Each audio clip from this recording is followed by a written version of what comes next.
Tandaan ninyo nung last time, yung sa deliberation ng budget, na-caught off guard na sila kay BP Sara Duterte. Tandaan ninyo yun. Tapos yung pangalawa, siguro nag-prepare sila. Hindi dumating si BP Sara Duterte. Ang pumalag si Marcoleta, na-caught off guard na naman sila doon. This time, hearing. Umattend. Akala nila magigisan na nila si BP Sara Duterte. Excited na lahat. Ni-live ng mga GMA, News 5, lahat sila naka-live, lahat ng mga news. Tapos biglang ganyan. Caught off guard na naman sila. Sabi nila, pambira naman buhay ito. Lagi na lang kaming olat. Ano ba?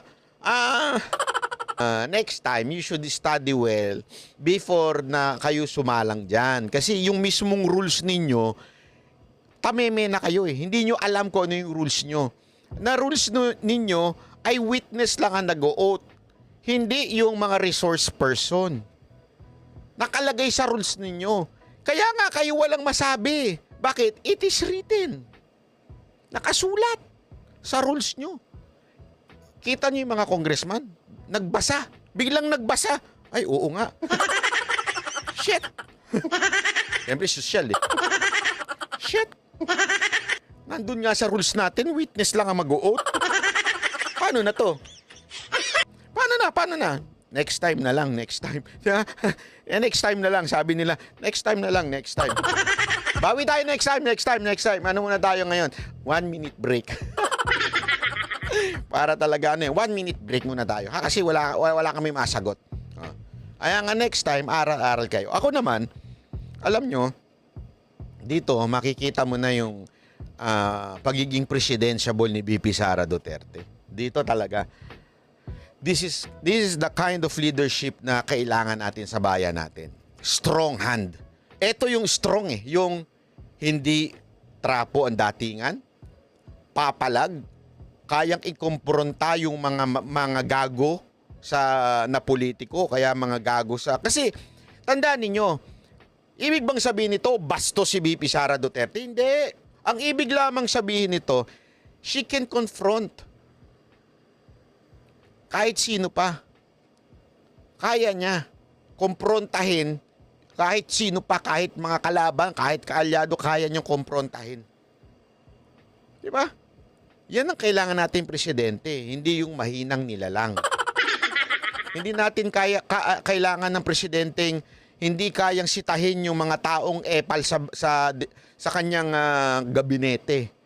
Eto si BP Sara Duterte, pag naging presidente ito, exciting to. Bakit? Pag tatarantado kang sekretary, pag sinita ka nito, naku, taob ka.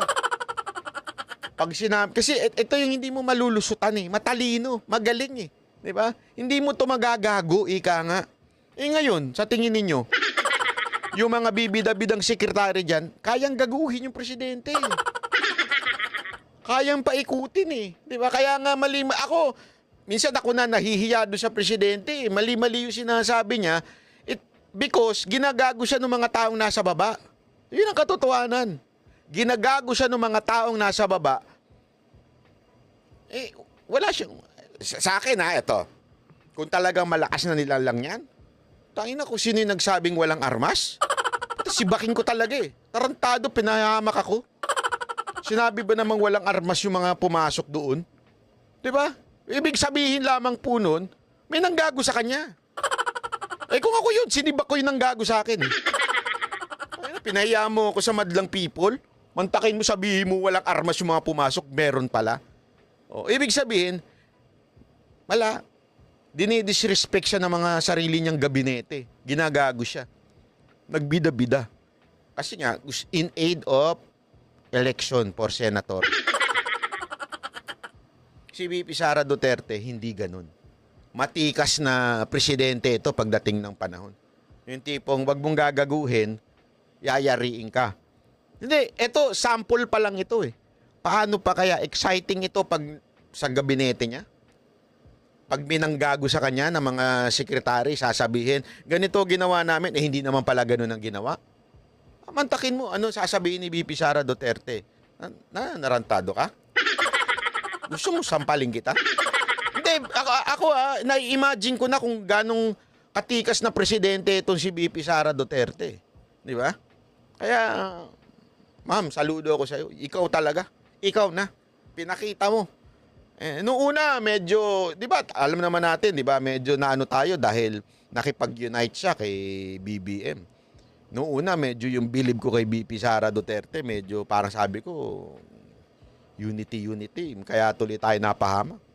Kaya nga ang sabi ko sa inyo noon, di ba, na kung maalala ninyo, aantayin ko yung panahon. Kung ano yung gagawin ni BP Sara Duterte, doon ako magde-decide kung susuportahan nating presidente ito sa susunod. Kung ano yung gagawin niya. In that 6 years. Ngayon, pinakikita niya. Pinakikita niya na yung tikas niya. Pinakikita niya na yung strength niya. Mantakin mo. Lumulusob siya. Doon sa, ika nga, parang pond. Yung lugar ng mga buhaya. Isang agila lumusob doon. O, ano gusto nyo? Sige. Tigil nyo na to. Hindi nyo ako mababastos. Tigil nyo na to. Ganun eh. Yeah? Saan ka nakakita ng ganung klaseng tao? Saan ka nakakita ng ganung klaseng politiko? Yun ang tinatawag na, yun ang kamay na bakal. Hindi lang sa mga kriminal, pero ito dun sa mga gagong politiko. Yun ang gusto ko. Kasi kailangan natin eh. Alam mo, ito lang share ko lang. Ang Pilipinas kasi, talaga namang we are occupied by these traditional politicians. Ika nga. Mga epal, mga bida-bida na politiko. Hindi pwede na ang ating pinuno ay mahina. Kailangan natin ng isang malakas na pinuno. Kaya nga nawala ang korupsyon, nabawasan ng korupsyon. Kung hindi man nawala, nabawasan ng korupsyon. Nabawasan ng criminality, di ba, nung panahon ni Duterte. Kasi matigas eh. Merong strength eh. Ngayon, nagbalikan. Alam natin kung bakit kung nagbalikan. Kaya kailangan natin uli ng isang BP Sara Duterte na mas matigas. Bakit? Tandaan natin, ang problema hindi lang naman sa ground. Ang problema talaga, yung mga opisyal. Yan ang problema. Yung mga, yung mga namumuno sa gobyerno, yan ang problema. Bakit ba nagkakalat siya mga namumuno sa gobyerno ngayon? Dahil mahina yung ibabaw. Kung ang presidente ganito kalakas, ganito katikas, di ba? Sigurado ko, she can discipline yung mga tao niya. Even the house, pagdating ng panahon. Kasi tandaan niyo, kung sino nagiging presidente, yun ang sinusunod ng house. Tingnan nyo, pag bumaligtad ang mundo, exciting to. Excited ako sa darating na eleksyon.